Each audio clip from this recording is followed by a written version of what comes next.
Hi friends, welcome to Unlimited Foodies. நான் சூரியகலா விஸ்வநாதன் பேசுகிறேன். இன்றைக்கி நம்ம பார்க்க போகிற ரெசிபி கேரளா ஸ்டைல் மீன் குழம்பு. கேரளா ஸ்டைல் மீன் குழம்புக்கு தேவையான இன்க்ரீடியன்ஸ் என்னன்றதை பார்க்கலாம்.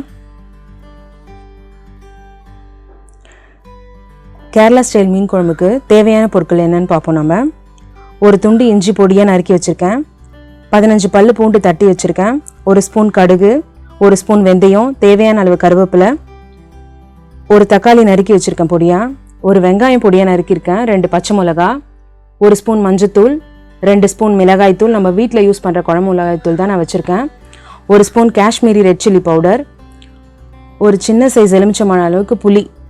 இது தேவையான அளவு தேங்காய் எண்ணெய் யூஸ் பண்ணியிருக்கேன். நான் இந்த குழம்புக்கு தேவையான அளவு தேங்காய் எண்ணெய் எடுத்துக்கலாம். 2 ஸ்பூன் தனியா, 1/2 ஸ்பூன் ஜீரகம், ஒரு வெங்காயம் நறுக்கி வச்சுருக்கேன், ஒரு கப்பு தேங்காய் எடுத்துருக்கேன். இது எல்லாத்தையுமே நம்ம இப்போ மிக்சியில் போட்டு அரைச்சி எடுத்துக்கணும்.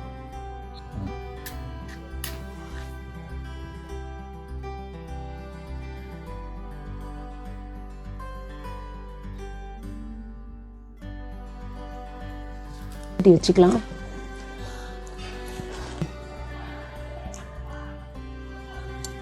தேவையான அளவு எண்ணெய் ஊற்றிக்கலாம்.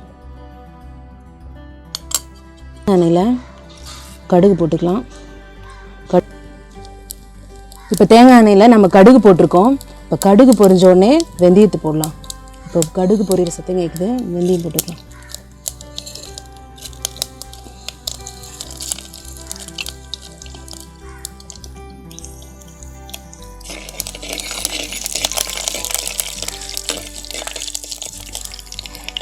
இப்போ இஞ்சி போட்டுக்கலாம்.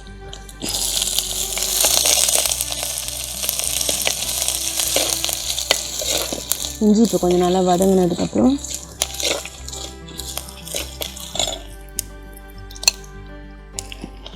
பூண்டு,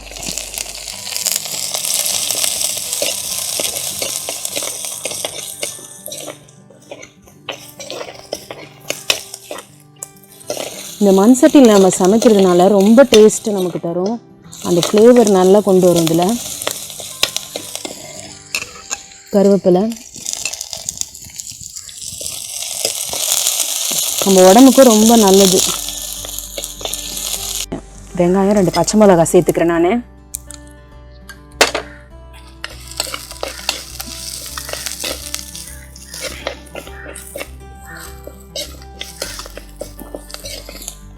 இப்போ நல்லா வெங்காயம் வதங்கிடுச்சு. இப்போ நம்ம அடுத்து தக்காளி சேர்த்துக்கலாம்.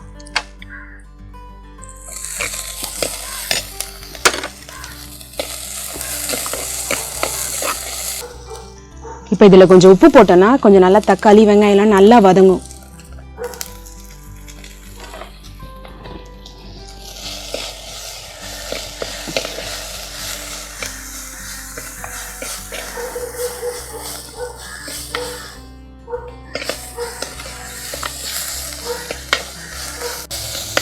இப்போ மஞ்சத்தூள் போட்டுக்கலாம்.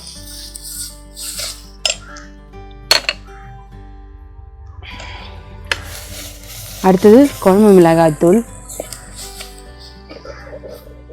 இப்போ எண்ணெயிலே வதக்கிறதுனால இந்த பச்சை ஸ்மெல் கொஞ்சம் போயிடும்.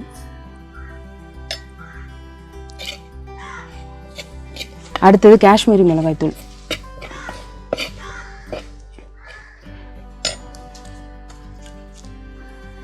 இப்போ நம்ம கரைச்சி வச்ச புளி தண்ணியை இது கூட சேர்த்துக்கலாம்.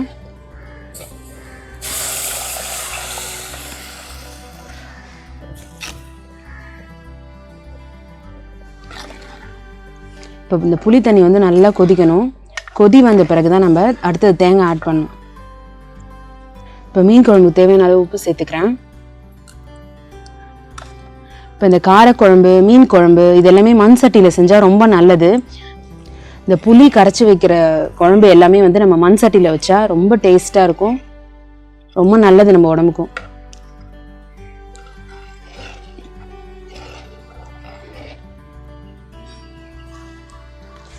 இப்போ புளி நல்லா கொதிச்சிருச்சு, மீன் போட்டுக்கலாம் நம்ம.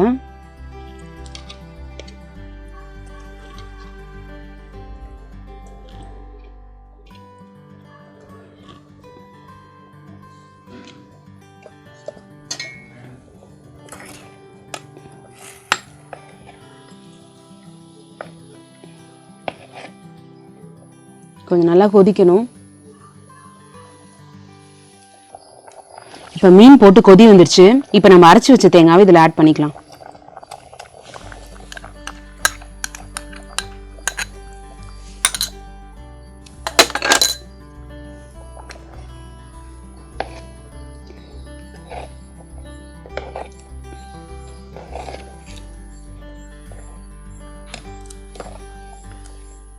இப்போ நம்ம இதில் கொஞ்சம் தண்ணி கொஞ்சம் கலந்து ஊற்றிக்கலாம்.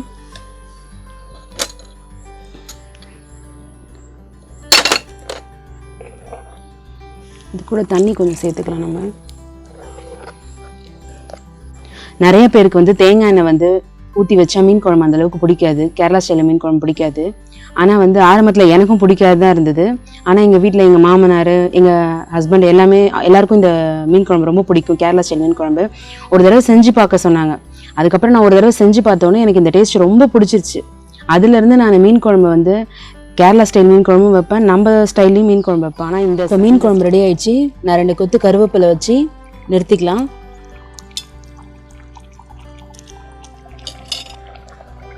நல்லா வாசனை கமகமன்னு வருது. இப்போவே சாப்பிடணும் போல இருக்கு. நீங்களும் கண்டிப்பாக ட்ரை பண்ணி பாருங்கள் ஃப்ரெண்ட்ஸ். நல்லா கொதி வந்துடுச்சு. இப்போ குழம்பு நம்ம இறக்கிடலாம். சுவையான டேஸ்டியான கேரளா மீன் குழம்பு ரெடி ஆயிடுச்சு. இதை நீங்களும் வீட்டில் ட்ரை பண்ணி பார்த்து கமெண்ட் பண்ணுங்கள், லைக் பண்ணுங்கள், ஷேர் பண்ணுங்கள். நம்ம அன்லிமிட்டெட் ஃபுட்டீஸ்க்கு சப்ஸ்கிரைப் பண்ணுங்கள். Thank you friends.